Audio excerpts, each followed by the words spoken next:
Thank you, Shikha, for that wonderful introduction.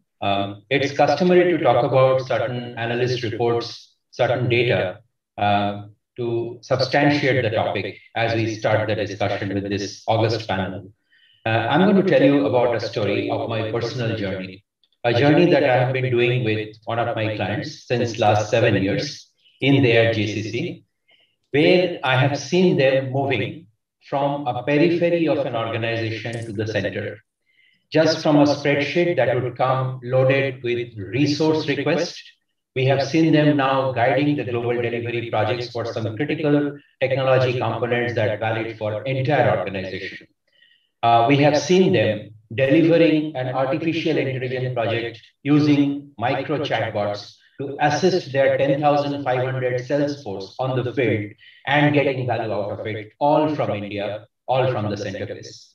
It has been, quite frankly, an incredible journey, and we are here to share that snippets of that journey from our esteemed panelists here. Was that journey all smooth? Definitely not. We are fraught with a number of challenges. The biggest one, as all of us will agree, is to finding the right talent.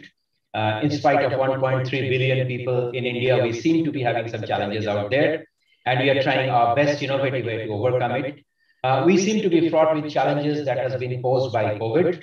But in that entire process, in a post-COVID era, we have also seen some incredible glass ceilings being broken. The fact that you have to be with your business user to deliver an intensive application, the fact that there's going to be an on-site and an offshore, I think these myths are broken perpetually.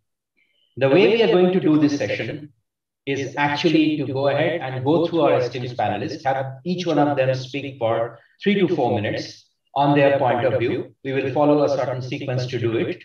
And then we'll open it up for your questions, certain questions that I have as a commentator on this entire journey for them. Thank you. May I have Chulanga starting in with your point of view, please? Chulanga? Thanks a lot, Monojit, and good afternoon, everyone. I think it's quite an impressive platform that's been set up, and a very important topic in terms of GCCs or shared services that we can sort of leverage out of India for the rest of the world. So in terms of my point of view, Monojit, I think what I have seen is the evolution that has happened and the speed at which this evolution has happened in the GCC business, right? When it started out, this is not new to India or not new to any of us, because it started out as us being, sort of back office, then it evolved into body leasing, and now it is mostly moving into skill arbitrage rather than even cost arbitrage. So if you ask me the way we run, or the way I run my GCC here in Daimler India Commercial Vehicles in Chennai, is I genuinely believe that we have the potential in India collectively to be the Silicon Valley of Asia. I think there is absolutely no one who has an ounce of doubt that in terms of capability and capacity and potential, we lack that. I think it's a matter of us now all getting together, figuring out what is the right operating model, how do we groom the service-based mindset, build the right culture, and ensure that this comes out of India for the rest of the world. Because, see, cost arbitrage is what drove us. Skill arbitrage is what's going to take us to the next level. And then there, I think we have to be very cognizant of the fact that it's easier said than done. I mean, we can sit here and talk about it, but it's so difficult because, as you can see, which you also mentioned, Monojit, is, talent. The war for talent is increasing. We've not yet been able to tackle the language barriers that are coming up, because as a global capability center, the more and more we are able to cater to the needs of the global, demands, we would be more successful. And I believe that, and this is just a personal point of view, the war for talent comes because in the service-based sector, we are not able to give a proper career path to anybody who is working in GCCs. The moment you don't do that, they don't stick. There is no stickiness to stay within an organization. For us, they rather move to our core business of producing trucks, buses, and cars than stay in shared services, because they see there's huge potential for them to grow. There's not enough time spent on training and development, because until and unless you upskill and reskill, there's going to be tremendous amount of attrition that will happen. And this is not something that you can tackle. So you need to give them this incentive, because just paying people is not enough. to retain them. Long gone are those days that brand value and your pay scale and this competitiveness will retain talent. So I think that needs to move away. And also long gone are the days where we should actually do, sort of body leasing or figure out to do everything in-house. I don't believe that, that will give us that competitive advantage either. I think make versus buy has to be really well thought out. And for us, it's about those strategic partnerships. How can we partner with people who have a different area of expertise, leverage them, and provide this capability out of India to our global, customers? So I think that is something that also we have to look at. And maybe as the discussion evolves and the other eminent panelists also share their views, we can discuss a little bit further. But my point of view is the potential is there. And I'm glad that such a platform is created where we can discuss and see what best can we do for India. Because this is not only going to put us on the map in terms of the potential we have, but also is going to really benefit us from a revenue inflow perspective, having a top-line effect on our GDP as well. Thank you, Chulanga. Thanks for that wonderful start. I picked up several points, and we're going to come back and revisit some of this during our Q&A. The biggest one being the right culture. We'll delve on that point a bit. But Paddy, you are in a unique position amongst these panelists. You are a provider and subscriber both at the same time. And that puts you in a unique position with your point of view. May I have you next to talk about your views on the situation? Thank you, Monojit, and thanks, Chulanga, for setting that amazing context. It's my pleasure to be part of this, amazing panel today. There are a couple of common themes that we see being a product engineering service provider or a consulting partner, right, to GCC customers, and we kind of address several verticals in automotive, fintech, retail, edutech, etc. One theme is, Chulanga rightly pointed out, the transformation from capacity and talent impact to business outcome and strategic impact that GCCs are delivering now. They tend to now own up end-to-end process transformations, right, from just talent and capacity, type outcomes that they're delivering some time back. Second is they are pretty much, using leading edge technology, right, be it AI, ML or blockchain or DevSecOps or what have you. They are in the mix of using, pretty much the leading edge tech to deliver those transformations. And the third is the talent availability, right? It's the entire talent life cycle. It's just not about talent acquisition, like Chulanga mentioned. It's about upskill, cross-skill, and how do you keep the talent career alive, right, until a long time. So they're not only interested in continuing the transformation journey, but also, innovate and evolve with that. So if you look at the GCC journey, right, and I've had the ringside view for the last 20 years on how GCCs have evolved, having worked with industry as a consulting partner.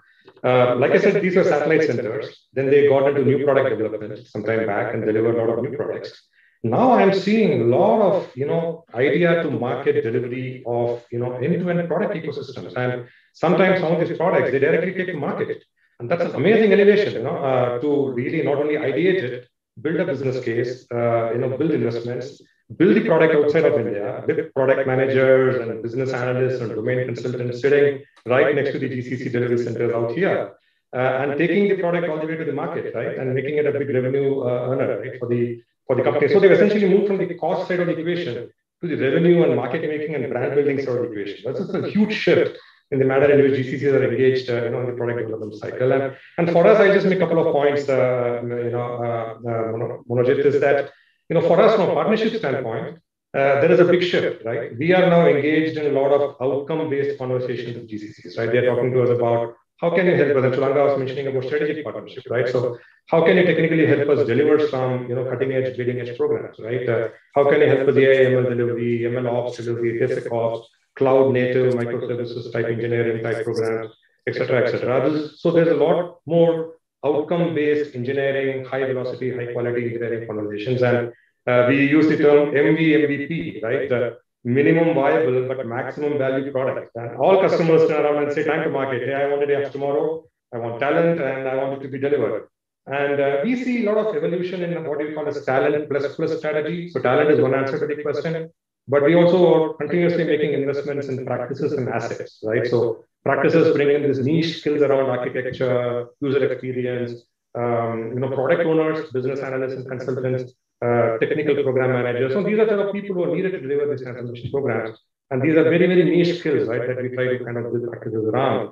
And assets, right? Asset libraries, be it horizontal assets around microservices or micro frontends or MLOps or DevSecOps, or vertical assets that deliver specific vertical outcomes, be it the automobile sector or the retail sector. So these help not only in time to market, but also help deliver a ruggedized platform experience, right, for the outcome. So yeah, it's a talent cluster strategy.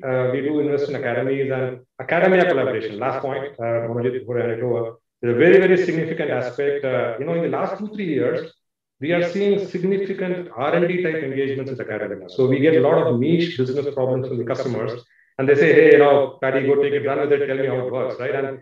And we find that fresh mind and talent in academia. Right? They come with a lot of statistical knowledge, data processing knowledge, a lot of input and a lot of rigor in learning newer tools and newer things, and then we are able to productionize it with our customers. So net, this elevation of GCC is a good news for us.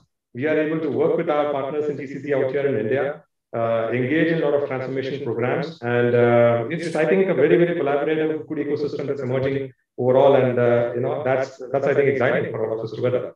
Back to you, Monojit. Wonderful, thank you, Paddy. It reminds me that famous comment from Humphrey Ebert, which says every business is software business. On that note, I will go to you, Deshant. We seem to be having an interesting time. We seem to be consuming more on what would typically your organization produce during pandemic. I'm not saying that's anyway correlated to GCC business, just on a lighter vein. How's it looking for you all over in this space? It is. First of all, thanks for having me, and great to be part of this really esteemed panel. You're right. We've been a little bit of a recession-proof during the pandemic, given the nature of the products we have. But I think the point that we were discussing regarding GCC and the work we do in that space, I think is pretty pertinent to what has been discussed already. My view here is that every organization, right, and discussed in various forums is different stages in the whole maturity curve, right? So we talked about the fact that whether you're at the cost arbitrage, the center of excellence, or you're going on for value delivery. I think the true success mantra for me when I look at the GCC is really the paradigm shift of being the GCC as part of the extension of the organization. I think that's the big unlock when the conversation shifts really from a location strategy or service delivery to really about growth, revenue, and value enablement. And I think that's where transformation and innovation are really at the core of that talk. And based on I've been part of various organizations who've been through this journey before.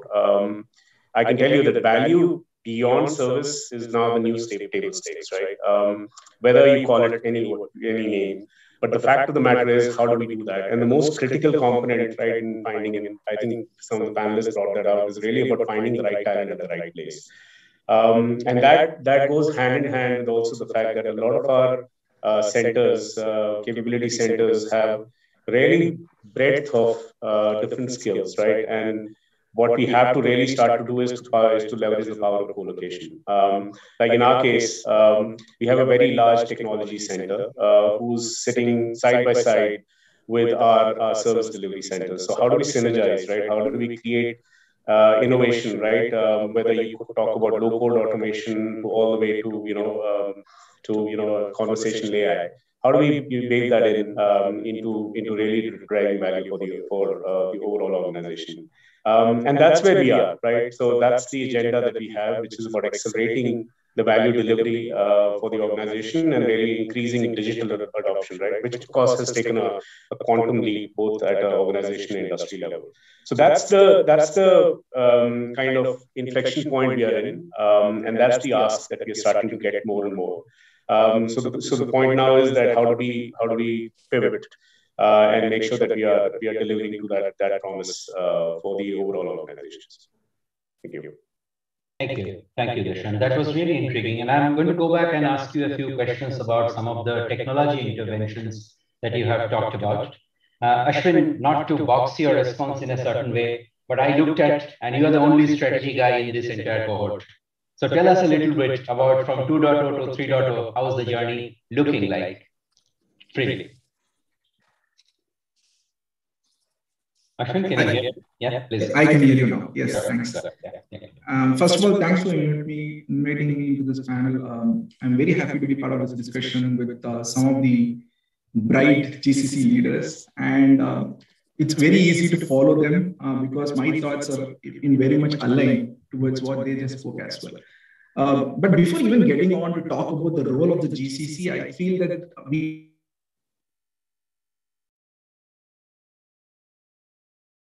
Ashwin, we want to check your connection. Can everyone hear me clear?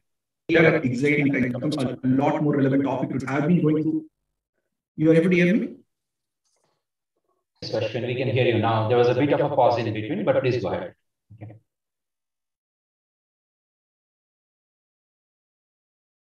Maybe we can have him come back. Meanwhile, let me go to you, Sajid. Yeah, Ashwin, please go ahead. Yeah, there's some interruption in the connection, but please go ahead. Okay. So I was just saying that it's before even getting on to talk about the evolution of GCC, I see this as interesting times in the overall way the landscape is working in terms of global enterprises. Because always global enterprises have been working through unprecedented change, be it the changing customer needs or the competitive landscape or the emergence of new markets and business models. And being part of Verizon India, what I've also seen is the whole dynamics have changed, especially all the more with the effects of the pandemic, because right now it has become more complex, and we are here in a space where, as a global marketplace, we need to change everything in terms of how we do work, how we provide solutions and support, as well as how we can cater the consumers in terms of how they consume the products. So being that paradigm in which we are operating today, I see that the role of GCCs have really changed. The role of GCCs today is not just a kind of a volume game, it's a value game. It is not just about just creating scale, but also creating the right kind of skills which will help us adapt towards the shift. What I'm also seeing is for this transformation to be teed up, we need to work on 4 broad areas, which I would call as 4 Ps. One is a change in the thought process. I think traditionally we have worked as organizations where we think that a lot of these directions would many a time flow from up to down. But right now, I think we are in a phase where a lot of these decisions and solutions are also going bottom up, which is there's a lot of solutions flowing in a reverse direction. Because a lot of times GCCs are seen as areas where we can experiment at a faster pace. So that's where we see a lot of these flowing in. So the organization look at us as avenues for us to experiment. So that's one, which is a change in thought process, which means we have to show a lot of thought leadership. The second part is what is imbibed more and more is the technology in which we operate. And what is very important is for us to align which technologies we need to be looking at based on the needs of the broader organization. The third, I think we all talked about a lot, is the talent. I think what's become a premium today is availability of the right talent that will cater to the needs. And a lot of times we all try to go back and look at the same set of talent, but I think it's time for us to start looking at inventive ways of maybe retraining or reskilling or upskilling our talent base, so that in a lot of ways we would have the domain expertise, which we've established over a period of time with our talent, and also maybe enable them towards making the right kind of transformation that can support the organization. And last but not the least, I think we are in a place where it's not just about us as an organization, it's also about tapping the ecosystem around. I think that's also become very important. It is in terms of determining what is the right kind of work that you need to do, what are the vendor kind of partnerships that you need to go for. I think, and also in terms of how you tap into the ecosystem, like the startups or the academia. I think that's how I look at it. I think it's exciting times, and this topic is of a lot of relevance, and I look forward to maybe have more conversations.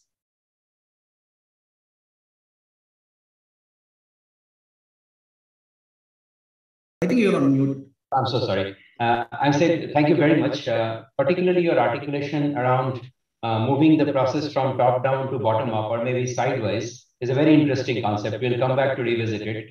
But off to you, Sajid. Apart from the alphabet of your organization, where I wanted to keep your views at the end is, because I know your views.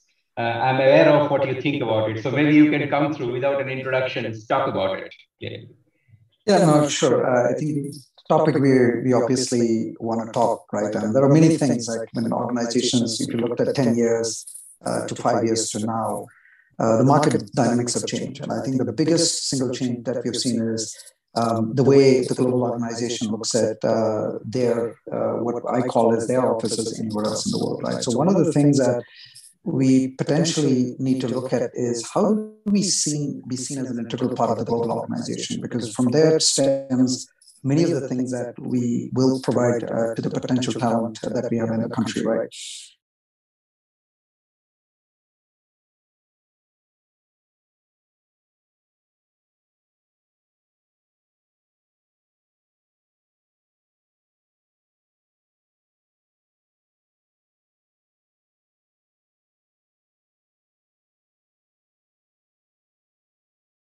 And the only reason the person wants to leave is they want to do something meaningful from an ownership perspective, drive things here more globally driven. So there are 3 or 4 dimensions, in my opinion.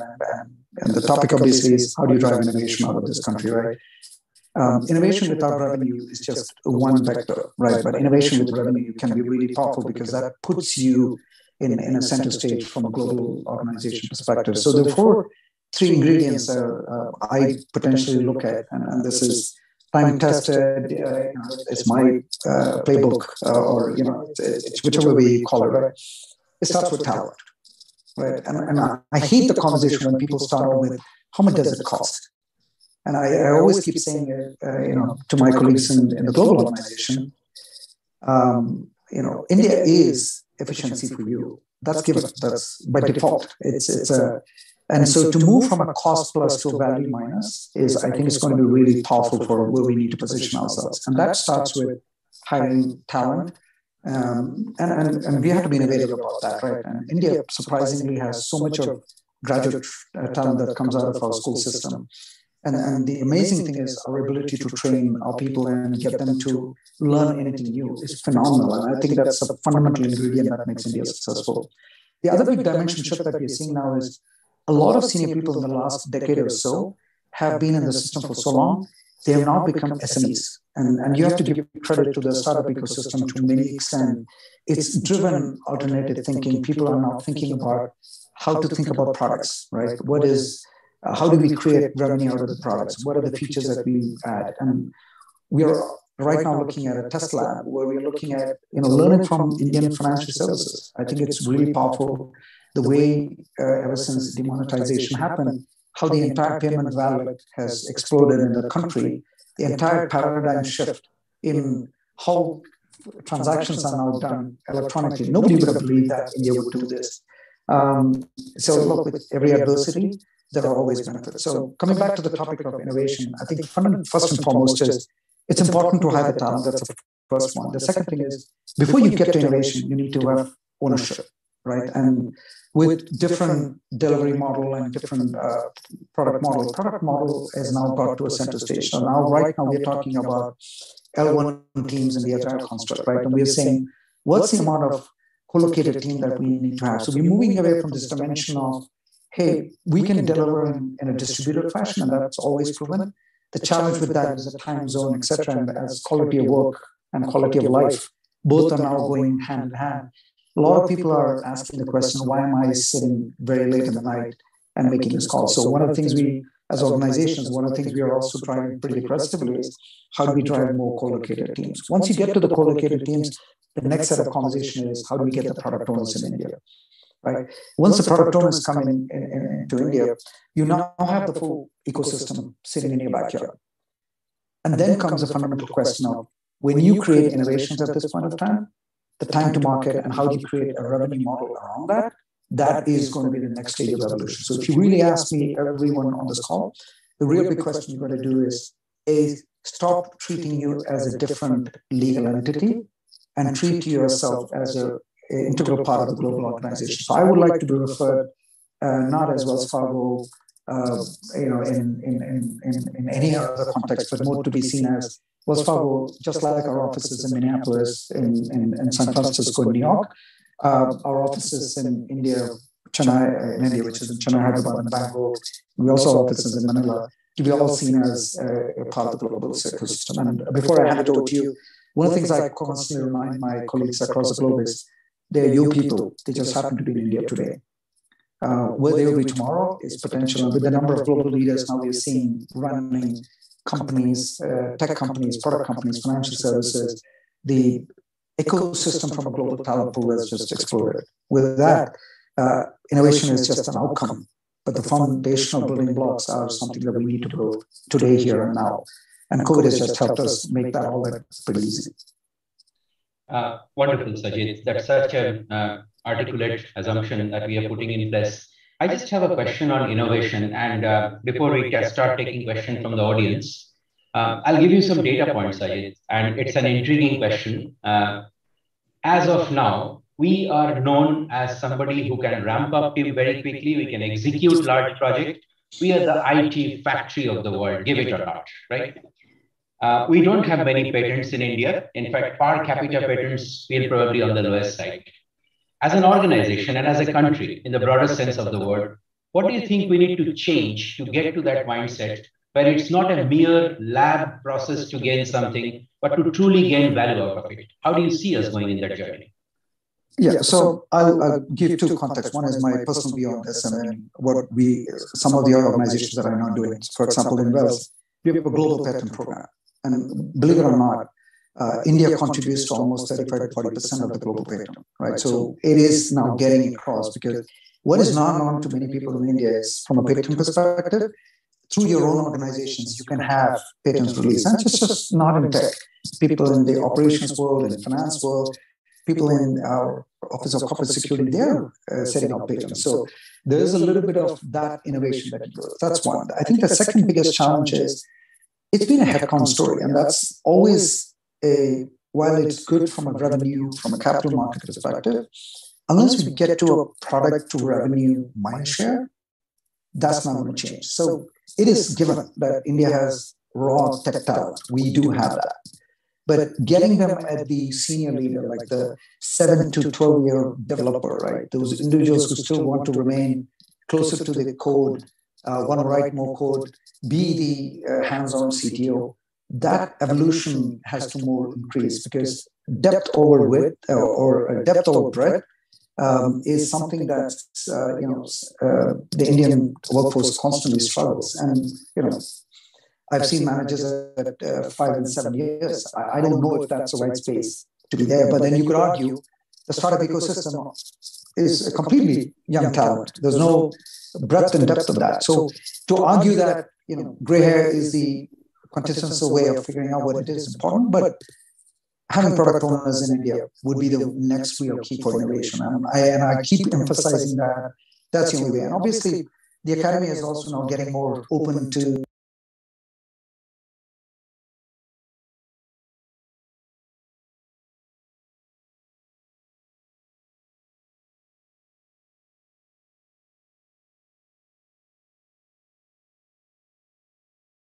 India and say, look, yes, cost is given, but does that really bring value to the team members as we hire them from the local market? Because as I said, the demography is also asking different questions like, I don't need a job.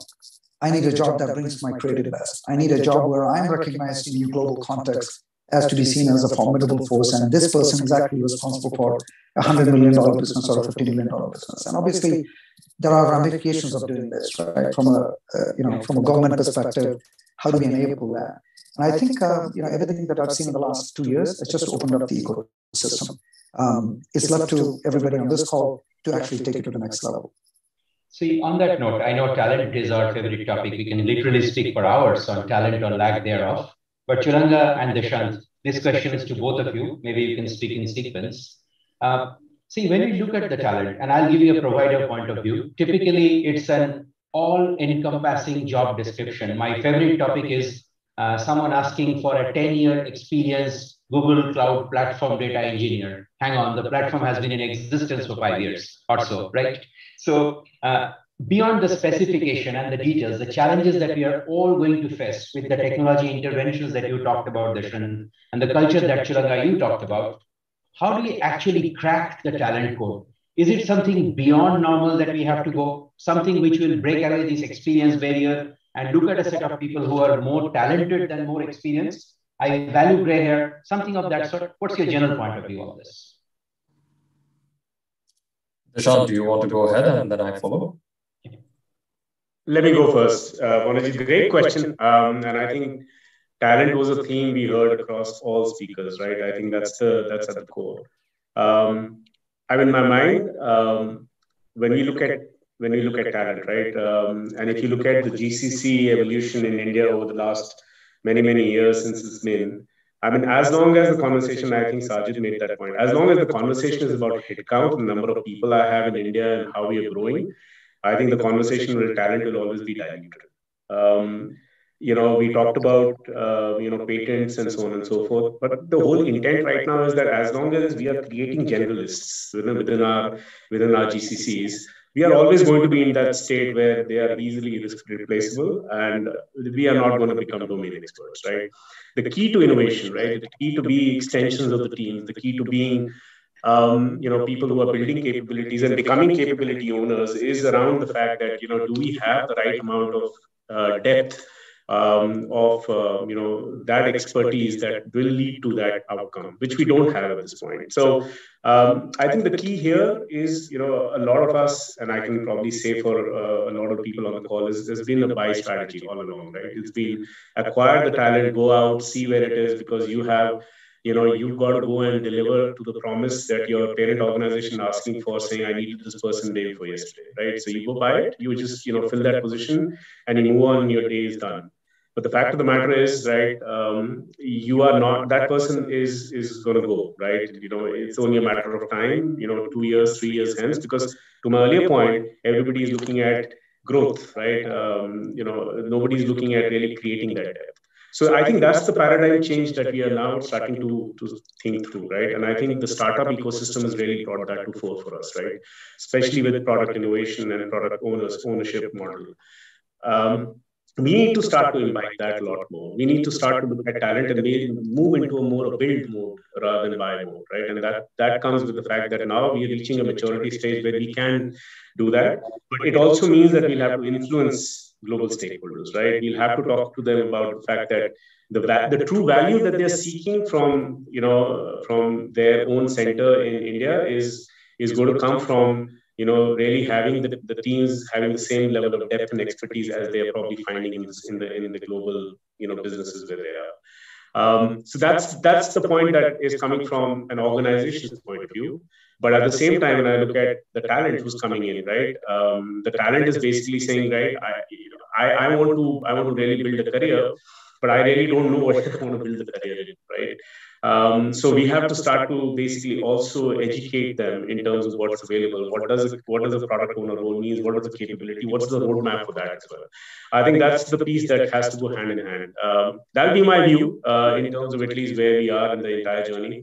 We'd love to hear perspectives from others as well. But before Chulanga gets in, my only rejoinder to your view is please tell your stakeholders that post-COVID, any 2 point on any global ecosystem are equidistant. Birmingham is as close to Calcutta as it is to London. Sure. Chulanga, please go ahead. Great point. Yeah. Thanks, Monojit. So I think I'll just build up upon what maybe Sajid also touched upon and Deshant maybe articulated it further. See, in terms of war for talent, I think I'll just take a different twist to it now. How many of us in this call would admit that, most of our resources that are in our global capability centers have not even been to the site where they are offering or rendering service to? Because we run after cost, but we don't think about the investment piece or the sustainability piece. So for me, it is very important that until and unless you bring accountability, people will not feel the need to deliver the service at the quality with which you expect. And if you don't build that culture of saying, you are equally accountable, and get away from, this thinking about, purely on a headcount level, but you can figure out other measures in terms of bringing your cost levels down, your fixed cost, your expenses, all of that. There are ways to look at that, because the moment we get sucked into this cost plus model, curtailing those costs also goes out of the window for most organizations, right? Because they're like cost plus, let's run after it. And that's when this headcount topic becomes an issue. But if you start steering predominantly from an EBIT perspective, I think that changes. But we need to build operating models where when people are onboarded, they understand our core business. If someone in my global capability center does not understand how a truck is manufactured, how we cater to the global markets, how the regions are very different, how we innovate, there is no point, because then they'll only bring a skill set, but the deliverable will not meet the quality, and the global units will never want to come to India again. Right? So, and this is where I think we have to find the right balance, make them understand what is our business, send them to the location, co-create with the people, build in that accountability, right? And give them that career path so that this war for talent will still exist, but your core will remain. Yeah, and we always go about, bench strength. Why do you need bench strength if you are driving projects rather than rendering just one or two services, right? So that is, I think, where we need to discuss a lot more. And the guys who have cracked it are really exploding in terms of their global capability center, in terms of growth, as well as value add to the global organizations. The ones who are struggling a little bit are the ones who are, trying to run before they can crawl without having the right infrastructure in place. Thank you, Chulanga. That's such a wonderful point and dovetails into what Sajid is calling as product owners. Fundamentally a set of people who has the balance of skill. I'm conscious of time. We have 4 minutes left. Paddy, I'm going to give you a word on the point that you brought out during your opening remark about the ecosystem, about working with a set of players who are homogeneous and who knows, maybe heterogeneous as well. How do you see that? And then, Aswin, I do have a final question for you, where accountability part will come in together. Please go ahead, Paddy. Sure, Monojit, and I know we are running short of time. I'll keep it short. Some amazing points brought up by Sajid, Deshant, and Chulanga. And our challenge is a little mirror to that, right? We keep, GlobalLogic being a product engineering type specialty firm, we keep the technical depth heavy, but then we often feel the need to collaborate with customers on the domain side, right? And going back to innovation point that Sajid made, when we run hackathons, right, with our people to kind of build out ideas, and to your ecosystem question, as well, more homogeneous to the heterogeneous ecosystem, we tend to run hackathons not only in the market but within GL with our customers. And more often than not, we find that those are highly productive when there is immense domain context. Are we solving a fintech problem? Are we solving a credit problem? Are we solving an autonomous driving problem? Or are we solving a dynamic response management in the energy sector? So domain context, right, to the whole technology question, they spring up a lot of powerful innovation.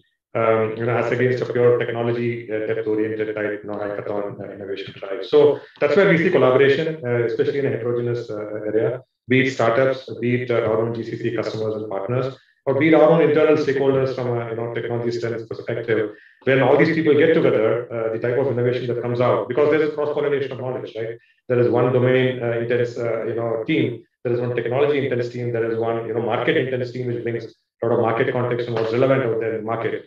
And like Sajid rightly said, without revenue, innovation is innovation, right? It's science project. So, how do you bring in the revenue context to that? So I think that's where the ecosystem play becomes a lot more important for us, especially in GlobalLogic. That's true for all of us providers. So, Aswin, 2 minutes. Let's say, fast forward, we are doing the discussion 2 years out, where to all of our point, India is at the centerpiece. We have lived up to your potential, and we all have enjoyed that particular success. How would you define that end state? What is that we should look at as a GCC or a capability, a node in the network, I should call? How does that look like for you 2 years out? I think 2 years out, what I see is very much in line with what even Sajid spoke about earlier. I think the boundaries are going to get blurred all the more.